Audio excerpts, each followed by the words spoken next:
ಇದೇ 25ನೇ ತಾರೀಕು ಸಿದ್ದರಾಮಯ್ಯ ಮತ್ತು DCM ಇಬ್ಬರೂ ಕೂಡ ದೆಹಲಿಗೆ ಹೋಗ್ತಾರೆ. ದೆಹಲಿಯಿಂದ ಬುಲಾವ್ ಬಂದಿದೆ.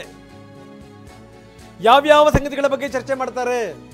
ಹೈಕಮಾಂಡ್ ನಾಯಕರನ್ನು ಕೂಡ ಅವರು ಭೇಟಿ ಮಾಡ್ತಾರೆ. ನಿಗಮ ಮಂಡಳಿಗಳ ವಿಚಾರಕ್ಕೆ ಸಂಬಂಧಪಟ್ಟಂಗೆ ಚರ್ಚೆ ಆಗಬಹುದು ಅನ್ನುವಂಥ ಮಾತುಗಳು ಕೇಳಿ ಬರ್ತಾ ಇವೆ. ನಿಗಮ ಮಂಡಳಿಗಳ ವಿಚಾರಕ್ಕೆ ಸಂಬಂಧಪಟ್ಟಂಗೆ ಅಥವಾ ಈ ಅಸಮಾಧಾನ ತಣ್ಣಗಾಗಿರೋ ರೀತಿಯಲ್ಲಿ ಕಾಣ್ತಾ ಇರುವಂಥದ್ದು, ಅನುದಾನ, ಈ ವಿಚಾರಕ್ಕೆ ಸಂಬಂಧಪಟ್ಟಂಗೂ ಕೂಡ ಏನಾದರೂ ಚರ್ಚೆ ಆಗುತ್ತಾ?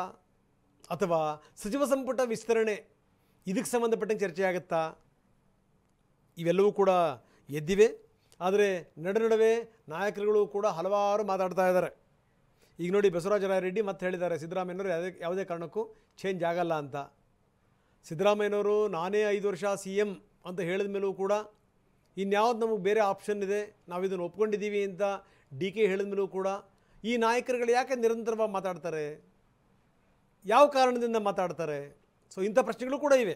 ಹಾಗಾದರೆ 25ನೇ ತಾರೀಕು ಏನು ಸಿದ್ದರಾಮಯ್ಯ ಮತ್ತು DK ಹೋಗ್ತಾರಲ್ಲ, ಇದಕ್ಕೆ ಸಂಬಂಧಪಟ್ಟಂಗೆ ಯಾವ್ಯಾವ ಸಂಗತಿಗಳು ಚರ್ಚೆ ಬರ್ತವೆ? ಇತ್ತೀಚಿನ ದಿನಗಳಲ್ಲಿ ನಾವು ನೋಡ್ತಾ ಇದ್ದೀವಿ, ಪದೇ ಬರ್ತಾರೆ ಹೋಗ್ತಾರೆ ಹೈಕಮಾಂಡ್ ನಾಯಕರುಗಳು. ಜೊತೆಗೆ ಇವರು ಕೂಡ ದಿಲ್ಲಿಗೆ ಹೋಗಿದ್ದಾರೆ, ಬಂದಿದ್ದಾರೆ. ನಾನು ನಡುವೆ ಹೇಳ್ತಾ ಇದ್ದೆ,